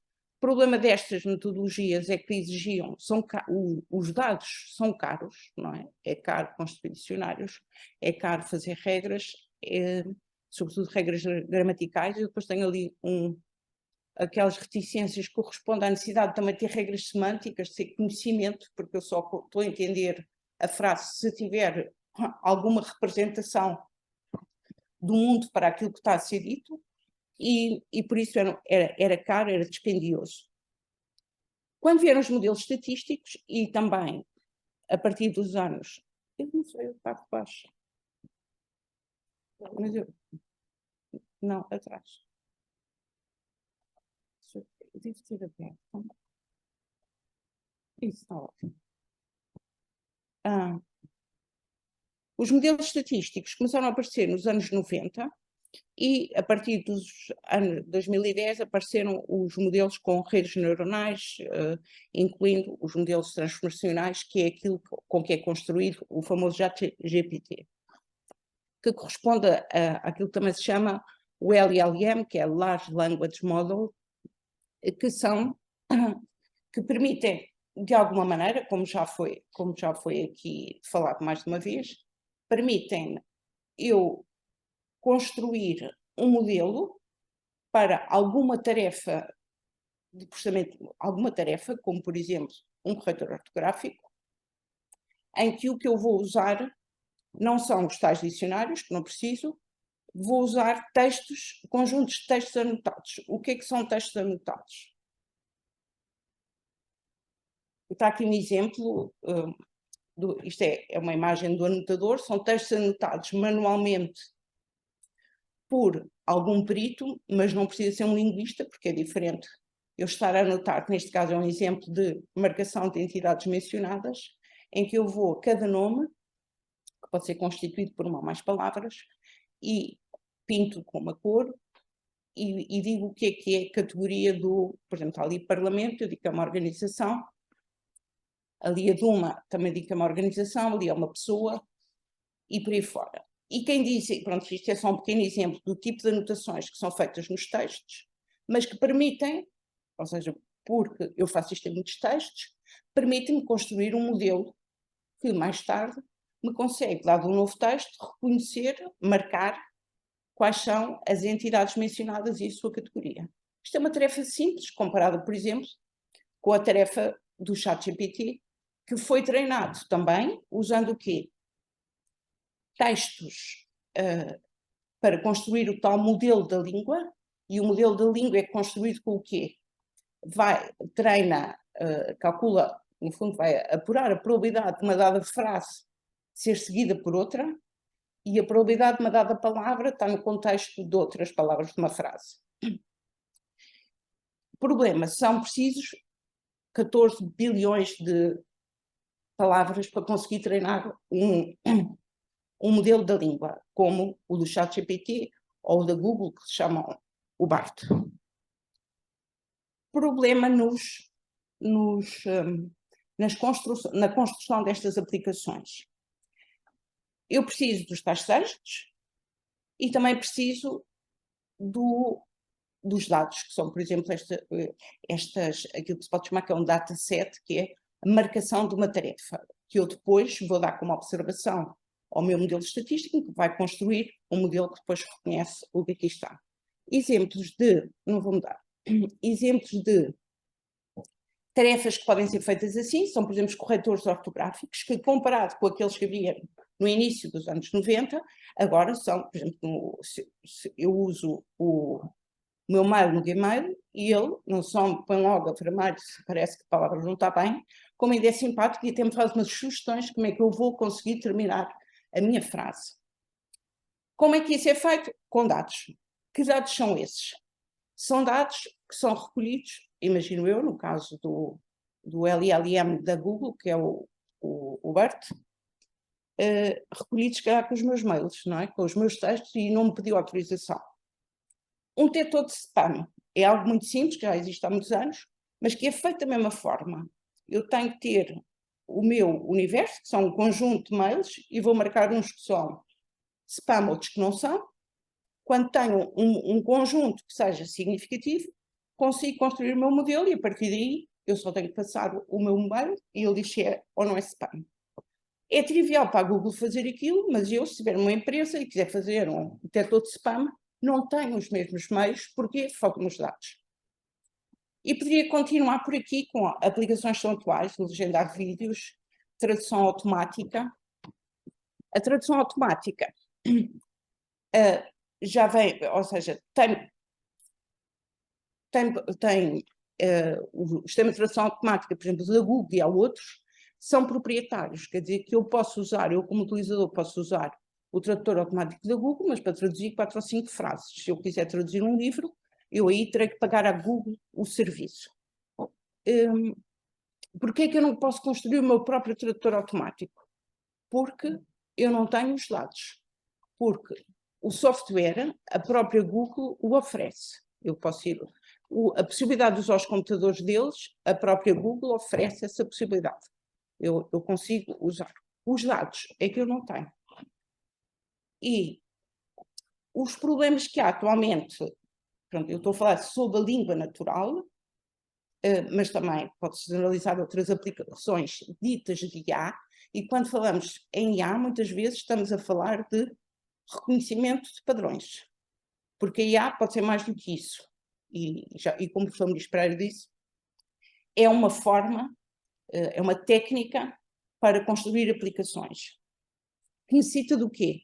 Necessita de recursos. No caso das ferramentas de processamento de língua natural, a qualidade da ferramenta que eu obtenho vai depender da qualidade dos recursos que eu tenho. O professor Muniz Pereira também tocou neste assunto, ou seja, há línguas que têm poucos recursos, têm poucos dados. Podemos até dizer que o português é uma dessas línguas, nós temos muito menos recursos do que o inglês. A qualidade dos corretores ortográficos, das aplicações que eu posso, por exemplo, marcação de nomes próprios, que em si mesmo pode parecer uma ferramenta muito útil, mas que é útil se eu quiser, por exemplo, extrair informação de textos, então eu preciso de um bom marcador de entidades mencionadas. Mas para o português tem uma qualidade muito inferior à do inglês. Quer isto dizer o quê? Se calhar no inglês, um marcador de entidades mencionadas consegue reconhecer corretamente 80% das que estão no texto. E para o português ficamos nos 60%. É o que isto quer dizer. Quer dizer que temos, quando falamos de qualidade, referimos-nos a isto. E há outras línguas que ainda têm menos recursos. O que é que, por exemplo, no caso do BERT e do ChatGPT também, como é que eles divulgam a forma como foi treinado. Como foi treinado com as tais 14 bilhões de palavras, às vezes varia, há sites que dizem uma coisa, outros põem um bocadinho mais de palavras, mas 14 bilhões de palavras são muitas. Se eu quiser arranjar 14 bilhões de palavras, não consigo. Eles falam que vão à Wikipédia e despejam, fazem um dump da Wikipédia, que a Wikipédia é pública, nós conseguimos fazer o dump. Problema, quando vamos para o português, a quantidade de texto é muito inferior à quantidade de texto que está no inglês. Logo aí começa um problema. O que é que eles dizem que fizeram? A Google, para conseguir obter o seu modelo multilíngua, fizeram tradução automática das páginas da Wikipédia em inglês para as páginas da Wikipédia em português. Todos podemos fazer isso? Não. Eu, se quiser fazer essa tradução, tenho que fazer um contrato com a Google para me deixar usar o tradutor automático para conseguir obter. Mas, será que aquelas traduções têm qualidade? Se não tiverem qualidade, o que é que vai sofrer? Enfim, o meu modelo da língua para o português vai ter uma qualidade inferior.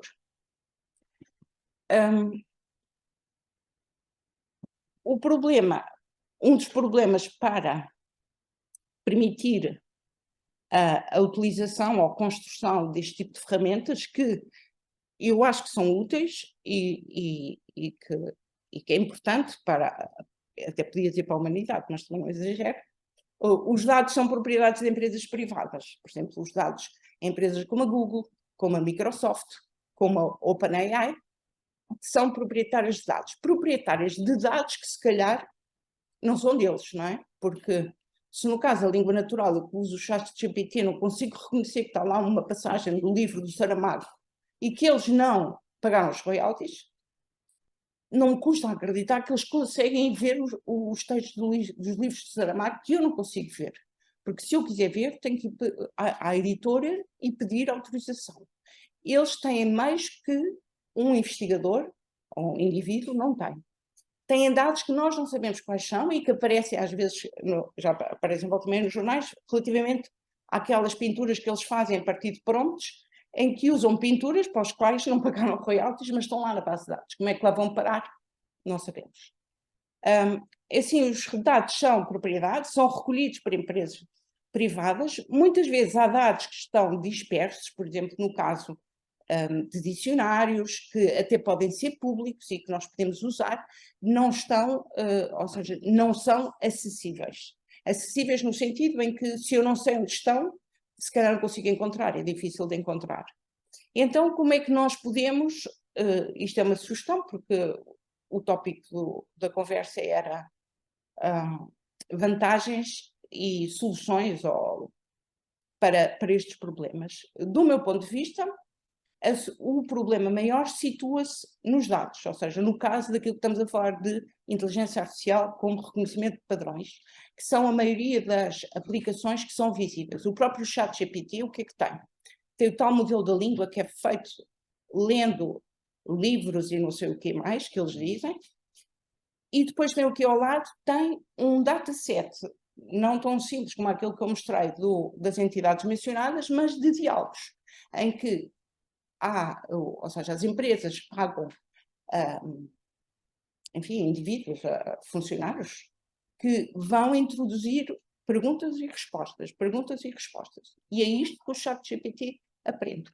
E depois de ter muitas, ele consegue realmente reproduzir aquela retórica. O ChatGPT tem a retórica, conseguiu aprender isso.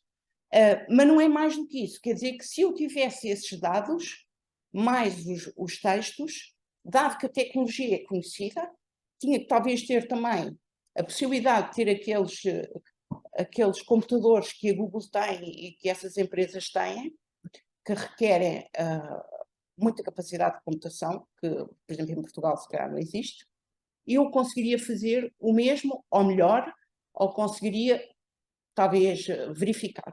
O que é que nós podemos fazer, ou sugerir, pronto, como sugestão? Eu acho que aqui a parte mais crítica são os dados. Os dados podem ser regulamentados, ou seja, pode-se regulamentar a posse e a partilha dos dados tidos por empresas privadas. Muitas vezes a recolha dos dados, tenta regulamentar também que esses dados que são recolhidos, por exemplo, por empresas como o Facebook e já não é Twitter, é X, nós podemos exigir que, pelo menos o Estado português pode exigir que esses dados sejam partilhados, pelo menos os dados dos utilizadores portugueses, ou que são usados em Portugal. Os Estados também podem e devem promover a criação de dados, neste caso falo para as línguas, porque a língua, como o professor Mendes Pereira até já tinha falado na sua apresentação, pode morrer se não tiver recursos, se não tiver... pode morrer. Há línguas, pronto, o português não tem muitos recursos, mas há outras línguas que não têm, às vezes, têm muito pouco texto escrito mesmo, por exemplo, aquelas línguas em África que são faladas por poucos povos. Se calhar deve haver um investimento a construir recursos para essas línguas de maneira a que existam ferramentas que fomentem o uso dessas línguas. E a outra questão também é garantir que há dados abertos e partilhados para reutilizar. Há organizações como por exemplo a Research Data Alliance, que tem como missão fomentar os dados abertos e partilhados para posterior reutilização, não só no domínio da língua natural, mas no domínio de todas as ciências, no clima. Em algumas ciências já é feito, mas isso é muito importante para que a investigação seja, ou neste caso falamos mais de inteligência artificial, para que haja transparência e haja igualdade no desenvolvimento dessas ferramentas. Terminar.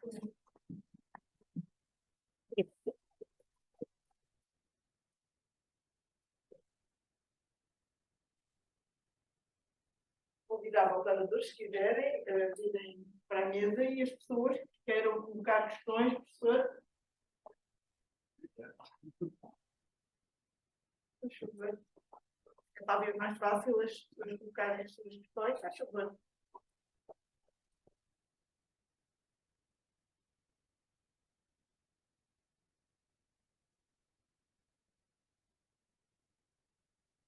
Podia colocar, faz favor, professor.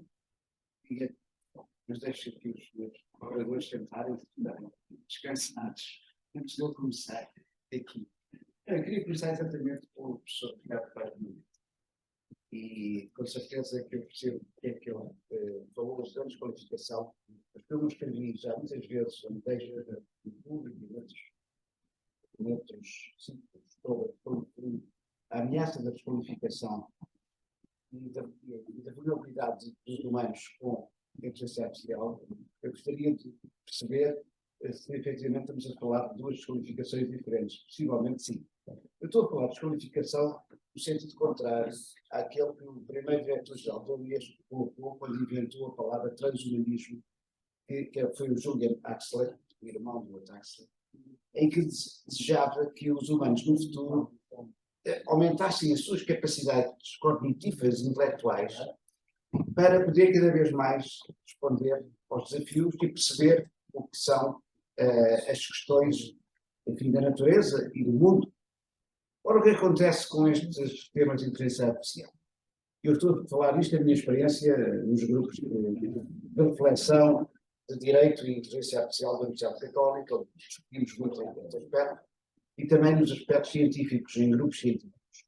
É o seguinte, é que começa a ser natural considerar estes algoritmos, como disse o Luís Pereira, como uma espécie de caixa negra para resolver problemas. Ou seja, atribuímos uma autoridade, por exemplo, em direito, na justiça, uma autoridade na produção de resultados, retirando a exigência intelectual da prova, do processo, sem nós sabermos como é que chegaram àquela conclusão. É o caso, por exemplo, do problema dos automóveis autónomos, em que não se sabe porque é que o algoritmo teve determinada decisão e não é demonstrado. Ora, se nos habituarmos a utilizar só os resultados dos algoritmos, e, por exemplo, não nos preocuparmos com a demonstração de um teorema, ou porque é que o engenheiro faz determinada estrutura, qual é a razão cognitiva que pode demonstrar porque é que escolheu aquelas dimensões, aquela resistência de material, porque, partindo de um paradigma técnico-científico, chegou àquela conclusão. Não, ele diz que foi a inteligência artificial, meteu os dados, saiu o resultado, aí está. Ora bem, isto, do ponto de vista intelectual, cultural, imaginemos, por exemplo, o que está a acontecer com alguns escritores, que agora vão ao chat GPT e para começarem a avançarem no romance, vão buscar o GTP, metem umas zonas e depois completam com outras páginas. Isto dá uma coisa, é nós sentirmos tudo, nós nascemos com uma capacidade intelectual, uma herança de muitos milhares de anos, e, portanto, a nossa reação é muito nós próprios. Outra coisa é basearmos num algoritmo, como diz o Luís Pereira, que não vai às calças, do ponto de vista científico, dar os resultados. Isto é como os condutores de táxi, que hoje em Lisboa já não sabem as ruas porque utilizam o GPS. Deixaram de saber as ruas de Lisboa e dizem que os pais deles, que eram condutores, sabiam as ruas todas. Então, não. Portanto, isto, em certa medida, é o que eu considero uma desqualificação e uma vulnerabilidade à humanidade. Se continuarmos neste caminho assim, possivelmente não. Eu percebo, a minha solução para o problema das teses feitas por GPT é a oralidade, é o Luís Amaral. Luís Amaral, o aluno, olha, como demonstra lá o que é que estava a fazer, dizer, diga, fala. Portanto, este é o assunto. E, portanto, outro aspecto que gostaria talvez que me explicasse melhor é o problema da sociedade, da responsabilidade da sociedade. É que nós, enfim, eu trabalho muito na época da tecnologia e já concluí sobre a história toda que a sociedade não é um corpo homogéneo. A sociedade têm partes dentro da sociedade. Há aqueles que têm mais poder, aqueles que decidem como é que vão desenvolver o seu aspecto comercial e fazem as suas divulgações para pôr a outra sociedade com desejos, e os desejos é consumir. E, portanto, quando nós perguntamos, nos anos 50, quando era um jovem aluno do técnico e os professores entusiasmavam-se com o petróleo e com os automóveis, e as pessoas compravam automóveis para passear, e muito bem, serão responsáveis pela poluição. O professor Filipe Peixoto, nos anos 70, escreveu livros a avisar, vem aí a mudança climática. Será que as famílias que têm férias no carro são responsáveis? Não são. Portanto, há uma responsabilidade diferente dentro da sociedade. A sociedade não é, para mim, um globo único, uniforme. Tem partes muito diferentes. E então parte é tão diferente que até há pouco tempo eu utilizei sempre, e muitas pessoas utilizam a palavra técnica. E agora passou-se a tecnologia. E tem uma justificação a mudança de técnica para tecnologia. É exatamente cada vez mais, não é um instrumento como era o martelo, mas é algo que molda a sociedade de tal maneira, sem os participantes da sociedade terem uma voz acerca do caminho da sociedade. E é isso que eu gostaria, enfim, se pudesse, talvez, esclarecer melhor para das asneiras que eu talvez escreva. Muito obrigado. Faz favor. Não sei, eu receio que as perguntas que me fez dariam outra intervenção e identificar aquilo que fiz inicialmente. Eu vou tentar ser breve para responder, sabendo que está a colocar muitas questões que são essenciais, que é difícil responder num curto espaço de tempo. Eu acho que toca aí em coisas muito diferentes, isto é, há um aspecto que tocou que tem a ver com a ética e que se aplica muito na área do direito, com a utilização da inteligência artificial, por exemplo, para assistir os juízes nas decisões sobre liberdades condicionais, como muito estudada nos Estados Unidos, e que saber porque é que o algoritmo dá aquele resultado é crucial. O problema da explicabilidade, não é? O que é que leva a que o algoritmo sugira uma determinada decisão? Há domínios em que isso é crucial. De resto, na verdade, felizmente que isso está a ser, eu diria que isso é o aspecto central hoje da investigação sobre inteligência artificial, até por razões científicas, porque neste momento já foi descoberto um medicamento altamente eficaz, antibacteriano, com base em inteligência artificial, e é um bocadinho perturbador para qualquer cientista não saber exatamente porque é que aquele medicamento funciona. Mas ele funciona. Mas nós não ficamos contentes com isso, e há milhares de coisas em que a ética exige que nós expliquemos porque é que determinado controlo alfandegário está a ser feito, porque é que uma pena está a ser sugerida por um determinado indivíduo. Isso é uma questão. E que eu não colocaria isso na questão da desqualificação do ser humano, colocaria isso no domínio ético e na necessidade de nós percebermos porque é que os algoritmos dão os resultados que dão. Dito isto, eu acho que o exemplo das decisões judiciais, das decisões dos tribunais é muito interessante, porque os estudos o que têm mostrado é que os enviesamentos que os algoritmos têm não são maiores do que os enviesamentos que a maior parte dos juízes têm nos Estados Unidos. E, portanto, posto noutros termos, os algoritmos não só falham menos, como fazem menos discriminação do que os próprios juízes fazem. O resultado não é vamos substituir os juízes por algoritmos, o resultado é, se calhar, ao utilizar os algoritmos, os juízes podem pensar melhor sobre aquilo que está a ser o seu próprio procedimento e aí a explicabilidade pode acrescentar camadas de rigor neste tipo de análise. Uma questão diferente que referiu referiu várias questões, é difícil de responder a todas, mas eu vou tentar de uma forma geral. A questão da avaliação dos alunos nas faculdades é uma questão crucial, é mesmo uma questão crucial. Há várias respostas possíveis.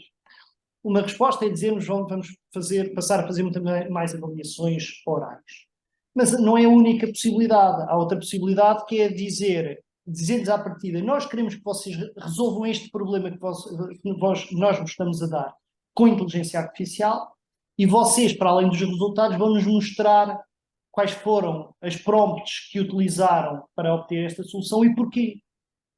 E o que nós estamos a fazer com isto é obrigar os alunos a tornarem claro quais são as suas heurísticas, que na verdade é aquilo que nós queremos ensinar aos alunos. Nós queremos ensinar os alunos a aprender com base em conhecimentos de base.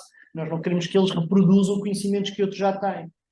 Portanto, mais do que fazer orais para eles nos dizerem o que podem ter memorizado, nós queremos que eles sejam capazes de ter raciocínio, de explicar os raciocínios que têm.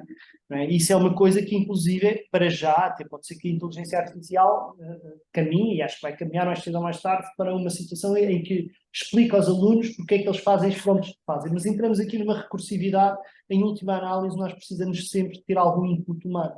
E quando pedimos o input aos seres humanos, nós estamos a perceber que tipo de competências é que eles têm. E em parte é isso que é para aí que nós estamos a caminhar no ISCTE Sintra, apesar de também estarmos a caminhar para ter dimensões feitas em sala de aula, não tem de ser orais, pode ser, por exemplo, pôr os computadores completamente isolados do resto do mundo e pô-los a fazer trabalhos, iniciar um ensaio ou uma programação em casa e terminá-la na sala de aula num computador que está isolado do resto do mundo. Há várias soluções. O que eu quero enfatizar com isto é, acima de tudo, o seguinte. A utilização da inteligência artificial exige competências sofisticadas. E uma possibilidade que nós temos é caminhar para sociedades em que há um pequeno grupo de pessoas que têm essas competências e os outros que as utilizam de forma acéfala. Como de resto aconteceu com as tecnologias do passado, inclusivamente com a calculadora, mas é só um de 1000 exemplos que nós podemos dar. Os melhores cientistas do mundo usam calculadoras. Os melhores cientistas do mundo não resolvem, não vão fazer a log linearização do sistema de equações, já não conseguem, usam computadores para o fazer. Isso não implica que eles tenham menos competências matemáticas, eles têm que ter competências matemáticas para fazer aquilo. Portanto, isto é um instrumento. O grande desafio é garantir que nós não temos um pequeníssimo grupo de pessoas capazes de fazer isso e depois uma grande massa de pessoas que nem percebe muito bem o que é que está a sair dali. E isso passa, já tinha sido aqui dito, pelas questões da educação. As questões da educação aqui são fundamentais. Agora, eu acho que também vale a pena nós percebermos isto. As novas gerações canalizam a sua inteligência, que não é menor do que as anteriores. Aliás, nós não alterámos muito a inteligência nas últimas centenas de milhares de anos enquanto espécie.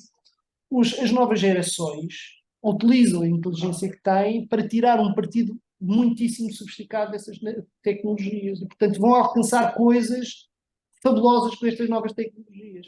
Os problemas que se colocam são éticos e também há algum risco de se perderem competências que são relevantes do passado, tal como perdemos línguas, que estava aqui a ser falado, também podemos perder competências que fazem parte da nossa herança enquanto espécie. E isso é uma coisa que nos deve preocupar e por isso é que nós continuamos a ensinar às crianças a tabuada, apesar de haver máquinas de calcular, é porque isso são competências que são relevantes. A competência de escrever livros sem consultar nada é relevante, mas não tínhamos ilusões. Grande parte das teses de mestrado, antes do ChatGPT, tinham outras formas de plágio mais ou menos sofisticado. Não é? Portanto, havia pessoas que não tinham as competências nenhuma, a competência que tinham a fazer um bom plágio. E, portanto, esses desafios já cá existiam. Nós temos de, efetivamente, ter um sistema educativo que permita garantir que competências sofisticadas continuem a existir. Vai haver pessoas que vão ficar fascinadas com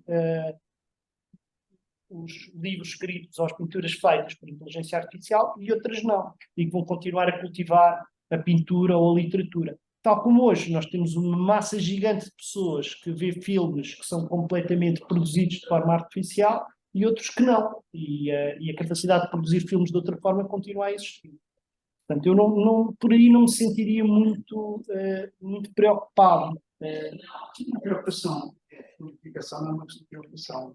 Não, vai ser um facto que o professor falou e bem dos programas de computador para resolver problemas e falou até enfim, que ia fazer uma lineação, mas o científico sabia exatamente o método que o computador ia fazer. Sabia. Se ele fizesse, escrevia exatamente quais eram os algoritmos que o computador ia fazer. A desqualificação é quando deixamos de saber sequer como é que o resultado sai. Até agora, nós sabíamos como é que o instrumento de computador resolvia as equações, tudo. de repente, meus colegas de técnicos ficam preocupados quando de repente se diz que deixamos de ter que saber resolver as situações diferenciais da hidrodinâmica, porque basta pôr os dados e sai os Mas dados. em 30 segundos a minha resposta é dois fatores. Primeiro, para tirar bom uso destas novas tecnologias tem que se continuar a seguir as princípios que fazem. E a segunda, parte das competências que antes se tinha, que deixam de ter, estão a permitir canalizar o nosso tempo e a nossa energia para outras coisas que não sabíamos, não éramos capazes de fazer e agora estamos a conseguir fazer. Portanto, não são só desvantagens. Eu vou ter que interromper. Certo, Sim, muito obrigada. Eu tinha ainda uma questão colocada pelos espectadores que estão certo. para o professor Luís Muniz Pereira, da professora Maria Eduarda Gonçalves.